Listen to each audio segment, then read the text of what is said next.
Mga kapatid ko sa pananampalataya, magandang araw po sa inyo lahat. Pagpalain po tayo ng Panginoon Diyos Ama at ng ating Panginoon Kristo. Bago po tayo magpatuloy sa pag-aaral po ng salita ng Diyos, nais ko pong basahin ang Hebreo 3:13. Magpaalalahanan kayo araw-araw habang may panahon pa, para walang sino man sa inyo ang madaya ng kasalanan na nagpapatigas sa puso ninyo. Ito pong talatang ito ay napakaganda po, no? Sapagkat kayo'y nakasubscribe dito, nakajoin dito sa ating channel, kaya patuloy po tayo magpapaalalahanan araw-araw habang may panahon pa. Ngayon, sa mga nagtatanong, kung hindi ko pa ho ito nasasagot, ilagay pa rin ho ninyo sa comment section para makita ko po. Dahil sa dami ho nagtatanong, iniisa-isa po natin ito, no? Ngayon, ganun pa man ay salamat sa Diyos dahil tayo'y binibigyan ng pangunawa sa kanyang mga salita. Ngayon, magpatuloy na po tayo sa ating pong pag-aaral sapagkat mayroon po tayong mga kapatid sa pananampalataya ay ganito po ang katanungan at bigyan po natin ito ng kasagutan. Basahin po natin. Mula po ito kay Alberto Corpus. Ito ang kanyang katanungan, basahin natin. Brother Owen, may gusto lang po ako linawin at itanong patungkol sa pagkasulat ng Biblia o banal na kasulatan. Sa pagkakatranslate po ba o pagkasalin ng bawat talata o sumulat nito ay perfect ba? Ang pagsulat bawat konsepto. Bagamat ang bawat salita ng Diyos at utos ay perfect. Kasi po, nag-fellowship kami at nagpapahayag ng salita ng Diyos ay isang pastor. Ngunit di ko siya tinawag na pastor dahil si Jesus lamang ang nag-iisang pastor. Naway mabigyan po ng kasagutan ang tanong ko po. Salamat po, sa Diyos po ang kapurihan. Amen. Okay, so bigyan na po natin ito ng sagot sa inyong mga katanungan. At bago po natin basahin sa kasulatan, nais ko po muna itong i-analyze itong tanong po ninyo. No? Alam niyo po, ganito yan para maintindihan natin. Kaya nga po magkaroon tayo ng mga iba't ibang salin dahil iba yung lengguwahe natin. Kasi kung tayo ay Hebreo, maiintindihan natin yung sulat Hebreo. Kung tayo naman ay tao na mga taga-Grego, yung mga Greek, hindi man tayo Grego. Diba? Hindi na rin natin maiintindihan. Ang makakaintindi doon ay mga Grego din po. Tayo naman yung mga Tagalog, mga Pilipino. Ano ba yung pagkakatranslate sa ating lengguwahe? Di ba Tagalog? So yun po yun. Ano ba ang pagtatalunan doon? Ang sabi ng iba, pag nangangaral, kailangan bumalik sa Greek, kailangan bumalik sa Hebreo. Paano mo mababasa yun? Hindi mo kayang basahin dahil Pilipino ka. Kung ikay nakakaintindi, di basahin mo. Ito ang katotohanan. Karamihan sa atin, hindi natin talagang kayang basahin ang aklat ng Hebreo. Ganon din po sa Greek, maging sa Latin. Sa panahon natin ngayon, ano ho? Yung iba, kung nakakaintindi, di ipaliwanag nila, ano ho? Pero tayo, dahil tayo nag-aaral nga po, di Tagalog ho ang ating pag-uusapan dito. Ang problema lang, hindi inuunawa. Yun po ang nagkakamali ng iba. Ang pagkaunawa sa mga binabasa, doon nagkakamali ho. Mali po ang pagkaintindi, mali ang pagkaunawa, doon po lang nagkakamali. Malinaw po ba? Magpatuloy tayo. So ngayon, kaya nga na-translate ito sa Tagalog para maintindihan natin. So walang masama kung babalik ka doon sa mga translate na nauna, sa Greek at Hebreo, ganun din po ang lalabas O ngayon, magbigay po tayo ng example at alamin po natin sa kasulatan. Ang sinasabi po ng kasulatan na ito, para maintindihan natin, no? Yung pinakabuod ng banal na kasulatan, ito ang nilalaman. Basahin natin ito. Sa 2 Timoteo 3:16, ang lahat ng mga kasulatan na kinasihan ng Diyos ay mapapakinabangan din naman sa pagtuturo, sa pagsansala, sa pagsaway, sa ikatututo na sa katuwiran. Ituloy natin sa 17, upang ang tao ng Diyos ay maging sakdal, tinuro ang lubos sa lahat ng mga gawang mabuti. So yan dapat ang magiging resulta kapag nagbabasa ka ng kasulatan.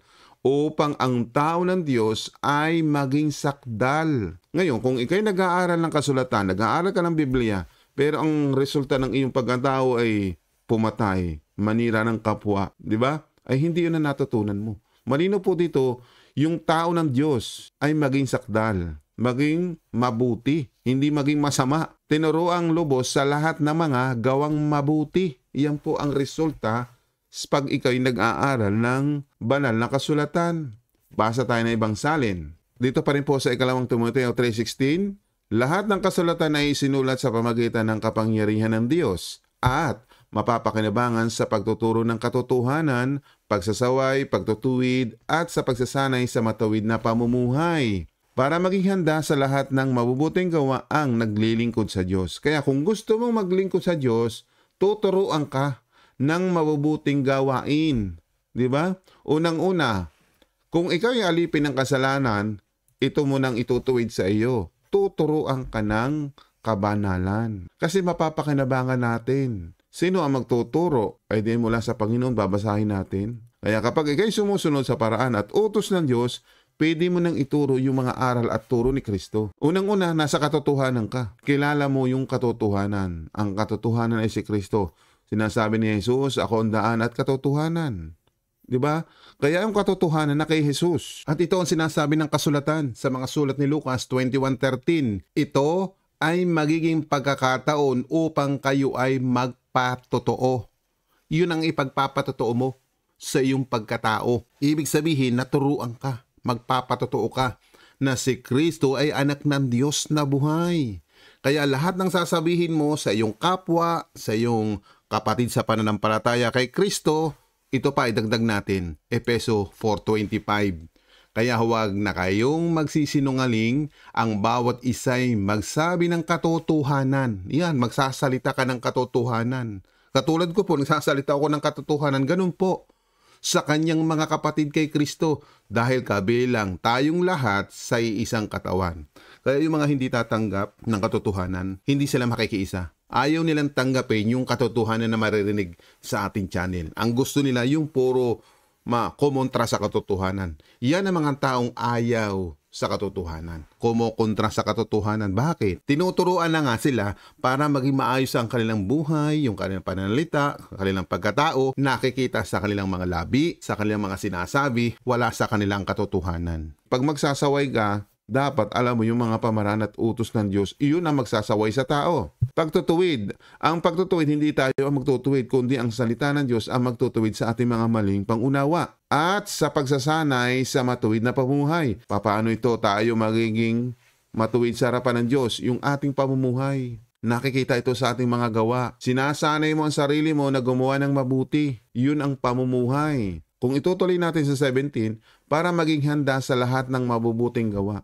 Lahat ng gagawin mo, lahat ng iyong paglilingkod sa Panginoon, may mabuting gawa. Yun po ang reason kung bakit tayo susunod kay Kristo. Yan din ang reason kung bakit tayo nagbabasa ng kasulatan. Hindi palabuin, hindi siraan. Ito pa mga kapatid, may nagsasabing nananahan daw sa kanila ang Banal na Espiritu. Pero yung kanilang pagkatao, hindi naman nakikita sa kanila kung talagang sila'y sinasamahan ng Banal na Espiritu. Puro kasinungalingan ang sinasabi. Kasi kapag ikaw tinatahanan, yung sinasabing tinatahanan, nasa iyong katotohanan, nagsasalita ka ng katotohanan, hindi puro pagbatikos, kundi salitain mo yung mga aral at turo ni Kristo kung talagang nananahan sa iyo ang Banal na Espiritu. Kasi ang Banal na Espiritu nagtuturo ng katotohanan, hindi kasinungalingan. Malinaw po ba? Kaya huwag mo sasabihin na pinananahan ka ng Banal na Espiritu, pero puro batikos, puro panlalait sa kapwa, puro paninira. Yun ang walang pagsama ng Banal na Espiritu. Baka ibang espiritu ang nasa kanila. Ngayon, kaya nga tayo nagbabasa ng iba't ibang salin para maintindihan natin. Katulad po ito, nagtatanong na kapatid po natin sa pananampalataya. Kasi nga po, mas maganda nga ganito pag nagtatanong, maras malinaw. Kasi nga po, kung may nagtuturo, patawag siya ng pastor. Sabi ng kasulatan, iisa lang ang ating pastor. Ngayon, makikinig ka pa ba sa kanya? Kasi yung nagtuturo na sinasabing siya'y pastor, unang-una, nagkakamali po siya. Bakit? Nag-iisa lang ang pastor, papatawag ka pang pastor. Ang sinasabi ng kasulatan, huwag kayong patawag na guro. Kasi yung pastor, guro, ay iisa po yun. Yun ay nasa katangian ng ating Panginoon Kristo. Basahin natin. Dito po sa mga sulat ni Mateo 23:8, ngunit huwag kayong magpatawag na guro dahil lahat kayo'y magkakapatid at isa lang ang inyong guro. Ang tanong, sino nagsasalita dito? Kasi alaman ninyo, kung sino yung nagsasalita, siya nagbigay ng utos. Ituloy natin ang pagbabasa. At huwag ninyong tawaging ama ang sino man dito sa lupa, dahil iisa lang ang inyong ama, ang amang nasa langit. Huwag din kayong magpatawag na amo, dahil iisa lang ang inyong amo, walang iba kundi ang Kristo. At ito, basahin pa rin po natin at pinatunayan pa ito ng isang apostol na si Judas. Basahin natin Judas 1:4, sapagkat may ilang taong nagsipasok ng lihim, yaong mga itinalaga ng una pa sa kahatulang ito, mga di banal, na pinalitan ng kalibugan ng biyaya ng ating Diyos na itinatatwa ang ating iisang guro at Panginoong Hesukristo. Kaya pag sinabi pong nag-iisang guro, huwag ka na makisausaw.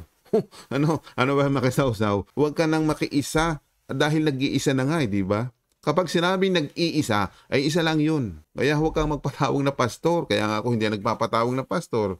Di ba? Kaya nga, napakalinaw, kung ikaw ay may alam sa kasulatan, ay hindi ka magpapatawag na pastor o guro o anumang katangian ni Kristo. Pagiging apostol, pagiging propeta. Sa panahon ngayon, wala ng propeta. Malinaw na po yung si Kristo, nasa kanya ang katangian. Yung pagiging propeta, na kay Kristo na. Pagiging apostol, na kay Kristo na. Pagiging pastor, na kay Kristo na. Pagiging guro, na kay Kristo na. Lahat ng mga bagay na hinihingi ng kasulatan, na kay Kristo na. Kaya siya, wala yung kamatayan, kaya hindi mapapalitan yung pagiging pari niya at pagiging saserdote ng ating Panginoon. Kaya huwag tayong patawag kung ano man ang gusto mong maging posisyon sa buhay, sa paglilingkod sa Panginoon, sapat na tawagin kang lingkod ng Diyos. Malinaw po ba? Ang pinakadakila sa inyo ay dapat maging lingkod ninyo. Nakita po ba ninyo? Lingkod. Kaya nga ako po yung nagpapatawag na lingkod, mas mababa ako sa inyo. Kaya kung kayo nag-uutos sa akin, tinatanong niyo ako, sasagutin ko kayo. Ayon sa banal na kasulatan. Hindi para ako tawagan ninyo na mas mataas pa kay sa inyo. Yan po ang ibig sabihin dito. Kaya nga, Brother Owen ang tawag nyo sa akin, hindi po pastor, at ang aking sinasabi pa ho sa inyo, lingkod po ninyo ako. Ibig sabihin, ano ba yung lingkod? Alila, katulong, utusan. O, di ba? Kaya pag nagtanong kayo sa akin, inuutusan nyo ako. O, di ba? So, hindi ako nagagalit kung kayo man ay magsalita at mag-comment sa akin ng mga masasama, ay hindi ko dapat ikagalit yun. Kasi, unang-una, maaari hindi nyo naunawaan. Ngayon, ako bilang nakakaunawa sa inyo, iniintindi ko po kayo. Hindi para kayo pagalitan. So yung iba, kapag nagtanong at nagalit, anong resulta? Humahantong sa inaalis yung buhay ng isang tao, nagalit siya. Di ba po ba? Sinasaktan, binubugbog, ginugulpe. Hindi po ganun ang isang mangangaral. Ang isang nangangaral, nagtuturo ng katotohanan, hindi para gumanti. Kaya nga sabi ng salita ng Diyos, huwag kayong gaganti, ako ang gaganti. Kaya bilang mangangaral, nagtuturo ka ng katotohanan, bilang isang lingkod, huwag kang gaganti. Kahit anong sakit nang sabihin nila sa iyo. Patuloy kang mangaral at magturo. Katulad po nito, no? At alam ko po, marami ang mga basher dito sa ating channel na kusan ay binibigyan ng kasinungalingan at hindi ko naman po yung para pansinin at patulan ang sabi ng salita ng Diyos. Kapag pumatol ka sa mangmang, magiging mangmang ka rin. Oh, di ba? O basahin nga natin yan. Basahin po natin dito sa Kawikaan 26:4. Huwag mong sagutin ang hangal kung nakikipag-usap siya sa iyo ng kahangalan at baka matulad ka rin sa kanya. So yan. Kaya hindi po ako pumapatol. Kahit kayo'y magtadtad diyan ng mga komento sa ating comment section, pero may kahangalan at hindi kayo nakakaunawa, ay paano ako sasagot sa inyo? Ang sinasabi ng kasulatan ay ito sa Aklat ng Kawikaan. Huwag mong sagutin ang hangal kung nakikipag-usap sa iyo ng kahangalan at baka matulad ka rin sa kanya. At basahin pa rin natin sa isang salin, ADB version. Huwag mong sagutin ang mangmang ng ayon sa kanyang kamangmangan. Baka ikaw man ay maging gaya rin niya. So yan po ang katotohanan. Kaya dito, kung kami magtanong ko po kayo. At salamat sa mga kapatid natin at may mga gantong katanungan, ito ang tamang sagutin. Ano? So sasagutin na po natin itong mga ganitong tanong na kung saan ay magbibigay sa atin ng kaunawaan sa mga kasulatan. Ito po yung kanyang katanungan, muli natin basahin. Sa pagkakatranslate po ba o pagkakasali ng bawat talata o sumulat nito ay perfect ba? So ibig sabihin, yung pagkakasalin daw ng mga kasulatan. Kasi nga po, ang unang pagkakasulat nito ay mga Hebreo po, di ba? Dahil yung unang patriarka ay nasa mga Israelita, ano po? At ang Diyos nangungusap sa kanila. Meaning, yung unang pagkakasulat sa banal na kasulatan ay sulat Hebreo po yun. Bago ito na i-translate sa iba't ibang mga salin. Tulad ng Greek, tulad ng Latin, hanggang sa ma-translate sa English at makarating sa atin sa Tagalog version. Malinaw po ba? Ngayon, para maintindihan natin ang kasulatan, kung tayo ay lahing Pilipino, di ba, Tagalog ang sinasabi ko, ganun din naman ho yun eh. Kahit i-translate ho ninyo sa Greek, Hebreo, yun din ho ang lalabas. O magbigay tayo ng halimbawa ngayon sa pag-aaral na. So tuloy na ho tayo sa pag-aaral. Kasi po kung hindi tayo magkakaroon ng ganitong paglilinaw, paano tayo makakaunawa ng kasulatan?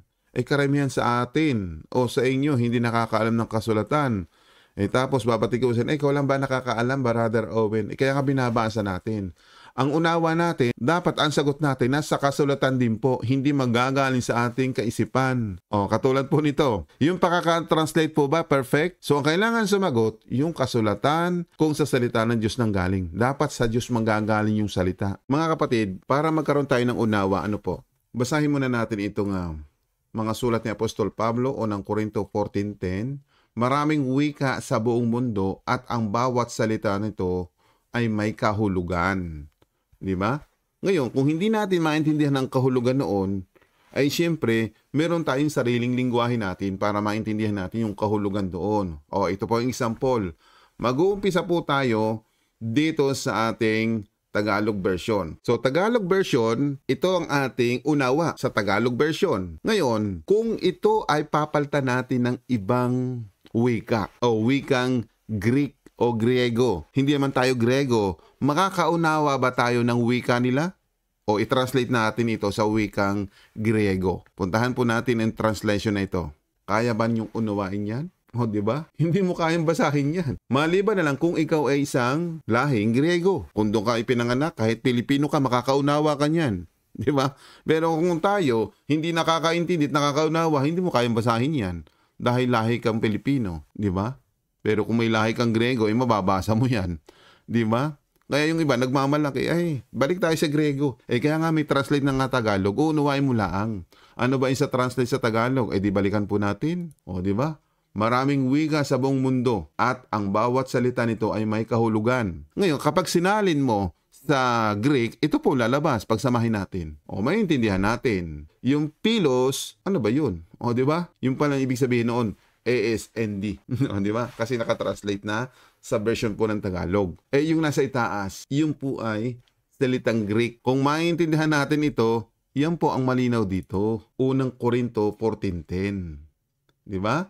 Unang Korinto 14:10, nasaan yun sa Greek? Ito po, sa baba. Hindi mo kayang basahin yan maliban na mayroong pagkakasali sa Tagalog.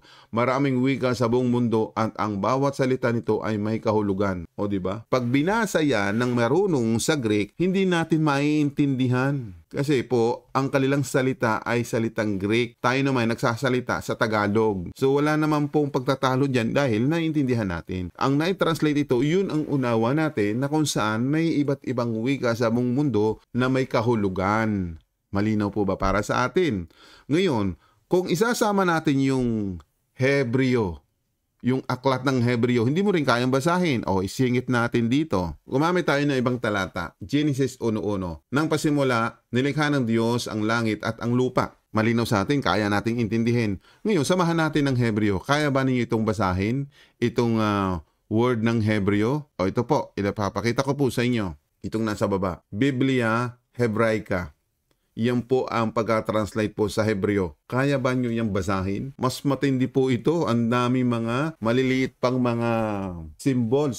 Kung inyong titingnan maigi ang mga symbols nila o mga letra, di ba? Mas mahirap basahin ito. Ngayon, i-compare pa ho natin dito sa isang salin nating binasa sa Greek. Di ba? Malinis pa itong Greek. Samantalang itong Biblia Hebraica o Biblia ng Hebreo, napakatindi po ng mga pagkakasulat dito. Mas hindi nyo kayang intindihan at unawain yan. Nakita po ba ninyo?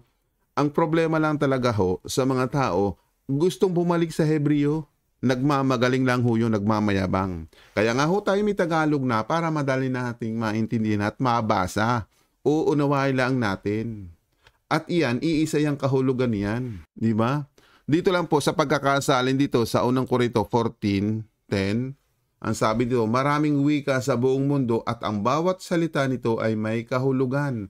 May kahulugan po yun. Anong kahulugan ang binabasa natin? Hindi, yun din po ang kahulugan. Hindi naman sinabi dito may iba't ibang kahulugan. Wala po. Ibig sabihin po dito, bawat salita nito ay may kahulugan. O di ba? Kaya maintindihan natin. Kaya nga kaibigan, salamat sa iyong tanong. Kasi katulad nito, hindi ko po may didiscuss yan kung wala kayong tanong. Kasi nasa tanong po ninyo yung ating mapapag-aralan. Ano ha? Kaya salamat po. Dahil kung wala tayong ganito mga translation, sa amin po ng isa nating kapatid na sumusubaybay po sa ating channel, ay ito po, basahin natin. Mula po ito kay Angeline Villanueva, basahin natin, napakaganda ng kanyang komento. Sabi niya, salamat sa Diyos at may mga kasulatan sa iba't ibang salin at may taong marunong sa unawa ng mga salita ng Diyos upang maibahagi ng maayos sa mga mananampalataya sa Panginoong Hesukristo. Pagpalain ka at ng ating Panginoong Kristo, Brother Owen, salamat sa iyo, no? So, ang papuri hindi sa akin, sa Diyos. Kasi tayo, pararangalan tayo ng Diyos. Ibig sabihin, bibiyayaan tayo ng ganitong karunungan kung tayo nakakaintindi ng kasulatan. Pero, yung kanya namang papuri, ito isang bagay na pagpapasalamat sa Diyos. Ibig sabihin, kaya sinasabi po di kasi po, kaya nga sinasama ko itong paliwanag. Kasi po may mga basher, yan, tinanggap ni Brother Owen ang papuri ng tao, hindi po ganun. Hindi po ako tumatanggap ng papuri, kundi inuunawa ko yung sinasabi ng nagkokomento. Ang sabi dito, pagpalain. Di ba? Siyempre, pag pagpapalain po, tatanggapin mo yung biyaya at pagpapala mula sa Diyos. Ibig sabihin, ang biyaya at pagpapala, tinatanggap natin mula sa Diyos. Hindi po para tayo magmalaki. Ang sabi po dito ng mga nagkomento, malinaw naman po, di ba? Ulitin ko po, upang maibahagi ng maayos sa mga mananampalataya sa Panginoong Kristo, pagpalain ka ng ating Panginoong Kristo, Brother Owen, yan po, pagpalain. So, tatanggapin ko yung pagpapala mula sa Diyos. Ano ba yung pagpapala? O binigyan tayo ng karunungan, kaalaman at pangunawa para maibahagi sa inyo. Diba? Pagpapala na yun. Hindi po yung para ipagmalaki sa sarili. Malinaw po ba? Kaya sabi po niya dito, salamat sa matyaga mong pagpapaliwanag at paghahanap ng mga kasagutan. Mahirap talaga unawain kung walang magpapaliwanag na mas nakakaintindi sa kasulatan. Amen yun. O diba? Kaya pagpalain ka rin, Evangeline Villanueva, sa iyong komentong ito. Kasi nga po, kung wala din kayong mga tanong, hindi ko rin masasagot yan. Saan ako kukuha ng mga content dahil nasa inyo po ang mga tanong para masagot ko po? Kasi nga po, sinasabi po dito ng ating taga-subaybay, kung bago ka pa lang at sinasabi mong mananampalataya ka na rin kay Kristo, magkaisa na tayo ng diwa, magkaisa tayo sa pananampalataya. So, nagkakaisa tayo. Kaya ganito, tumutulong po kami sa inyo, sa inyong mga katanungan.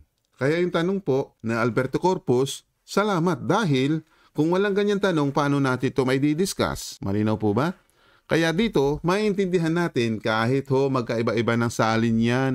Uunawain lang natin yung kasulatan. Kaya nga, nagpapasalamat nga tayo sa Diyos dahil na-translate sa Tagalog. Yung iba nagpapaliwanag, ang galing-galing. Balik tayo sa Greek. Paano maunawaan ito mga baguhan sa pananampalataya? Ang dami nilang mga ginagawang mga palamuti sa kanilang pananalita para maipakitang sila'y magaling. So dito, hindi tayo nagmamagalingan. Tayo nagtuturuan, nagpapalalahanan. Yung sinabi ko po kanina sa inyo, ang sabi po ng kasulatan, muli natin basahin ito. Magpaalalahanan kayo araw-araw. Habang may panahon pa, parang walang sinuman sa inyo ang madaya ng kasalanan na nagpapatigas ng puso sa inyo. Kung na-translate ko yan dito sa Greek, magsalita ako ng Greek. Kawawa ng mga kakausap ko, hindi sila makakaintindi. Ang aking kausap dito yung mga kapwa Pilipino. Diba? Kaya mga kapatid, salamat. Mga kapatid, idagdag ko pa rin po itong mga tanatang ito para makaintindi tayo. Kasi yung iba, hindi nakakaunawa sa mga kasulatan. Kaya ang sinasabi po ni Apostol Pedro,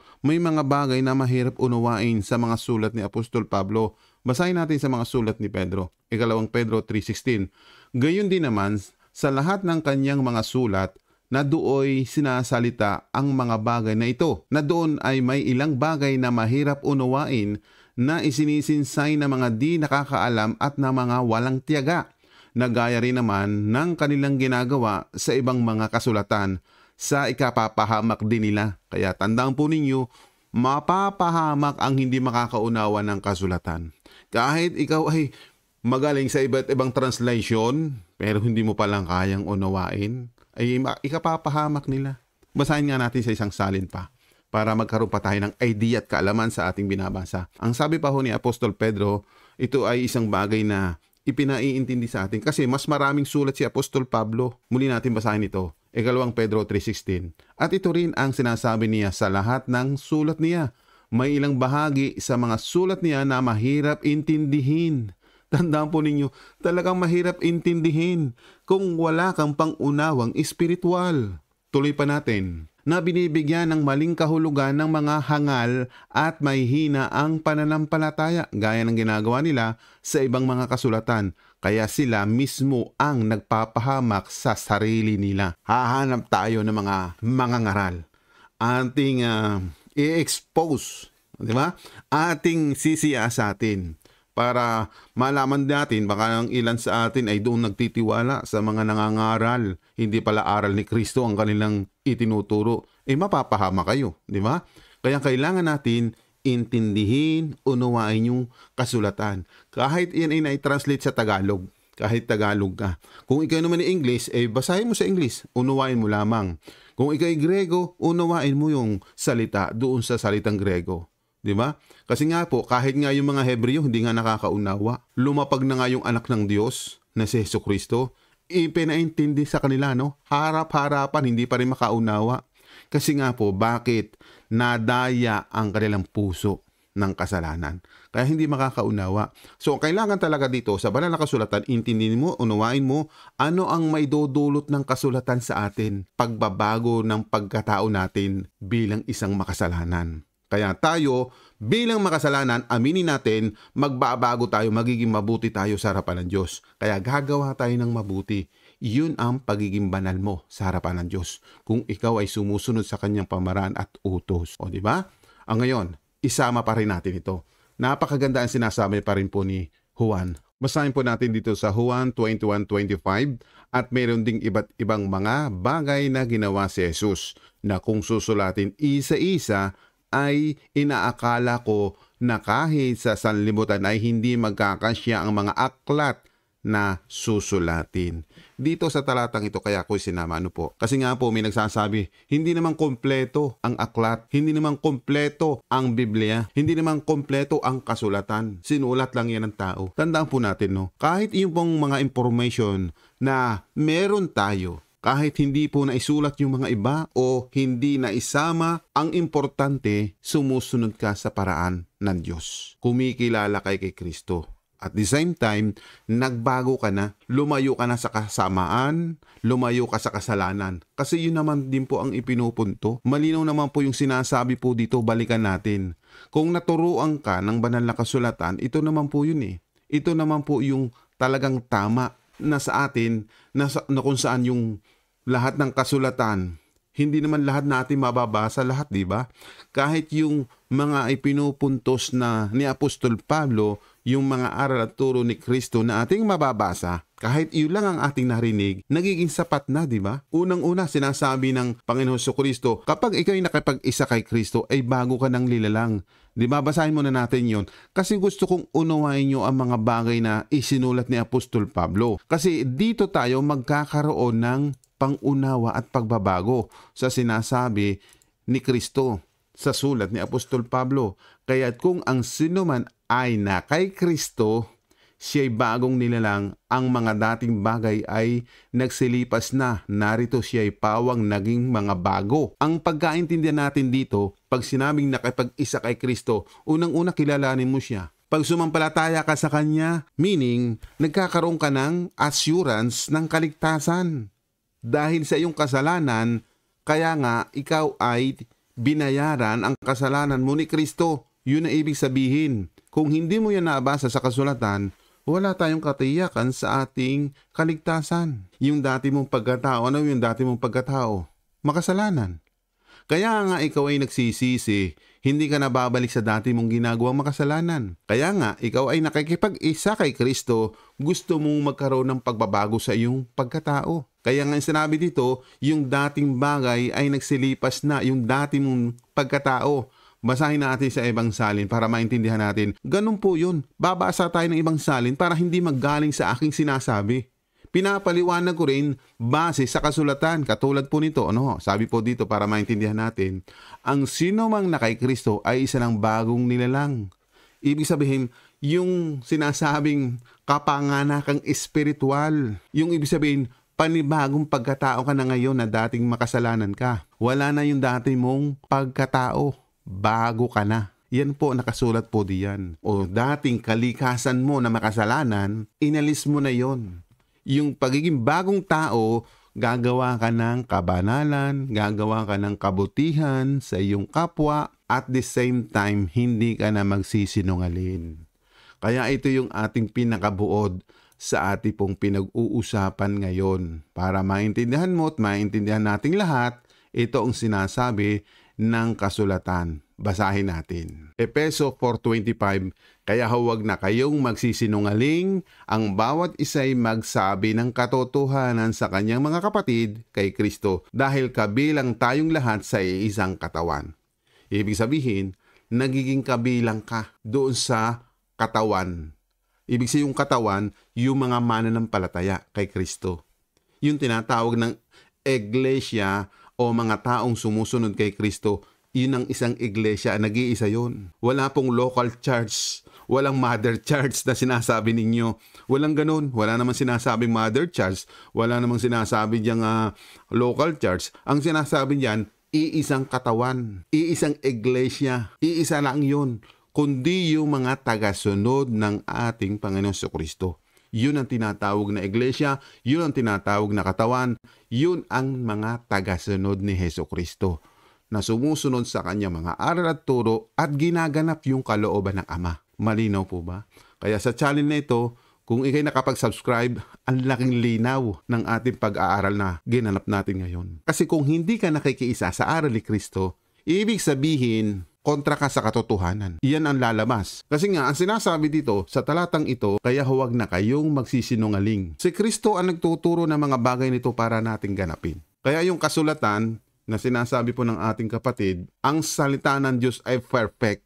Ang salita ng Diyos ay banal. Ibig sabihin, kapag tumanggap ka ng aral at turo ni Kristo, nagiging perfect ka, nagiging banal ka. Kaya huwag kayong maniwala doon sa mga nagsasabing, wala naman taong banal, wala naman taong perfecto. Meron, kung ikaw ay susunod sa aral at turo ni Kristo, magiging perfecto ka, magiging banal ka sa harapan ng Diyos. Sinusunod natin yung aral at turo ni Kristo, yun po ang perfecto. Bakit? Unang-una, hindi ka magkakasala sa Diyos Ama. Kasi nakakasunod ka sa aral at turo ni Kristo. Mananagot kayo pagdating ng panahon. Pagsusulit ninyo ang mga bagay na ginawa ninyo kung hindi pala aral yan ni Kristo. Kaya yung banal na kasulatan, malinaw, tinuturuan tayo kapag tayo nagbabasa. At ito pa ang masasabi ko sa iyo, kapatid na Alberto. Kapag na po ay binaluktot na yung ebanghelyo ng ating Panginoon Jesucristo, yung mga aral at turo, doon po nagkakaroon po ng maling interpretation o pagtatranslate. Bakit po? Basahin natin dito sa mga sulat ni Apostol Pablo, Galatia 1:7. Hindi sa may ibang ebanghelyo, kundi merong ilan na nanggugulo sa inyo at nagnanais na baluktutin ang ebanghelyo ni Kristo. Sa pagkakatranslate, wala naman po dapat tayo ipangamba sa pagbabasa at pangunawa at sa pagpapaliwanag ng ibang mga nangangaral. Binabaluktot ito. Bakit? Ituloy po natin sa verse 9. Gaya ng aming sinabi noong una at muli kong sinasabi ngayon, kung ang sino man ay mangaral sa inyo ng ebanghelyo na iba kaysa inyong tinanggap na, ay hayaan siyang sumpain. So, ibig sabihin, may sumpa pala kapag ito'y binaluktot at binago yung aral ng ebanghelyo. Yan po ang nakakatakot. So, salamat kung ikay nakaunawa sa iyong mga katanungan. Ito yung ating naging sagot sa inyong mga katanungan. Salamat po, Alberto Corfo, sa iyong katanungan. Sana po nasagot po natin. At doon sa mga nakinig at tinapos ang bidyong ito, pagpalain din po kayo. Salamat din po kay Evangeline sa iyong komento. At sa lahat po ng nakasubscribe sa ating channel, pagpalain po kayo at sumayin niyo po ang biyaya at kasaganaan na mula sa Panginoon, sa ating Diyos Ama at sa ating Panginoon Jesucristo na ating tagapagligtas. Ito po inyong lingkod, Brother Owen. Please subscribe sa ating channel, God's Word, Read Scriptures.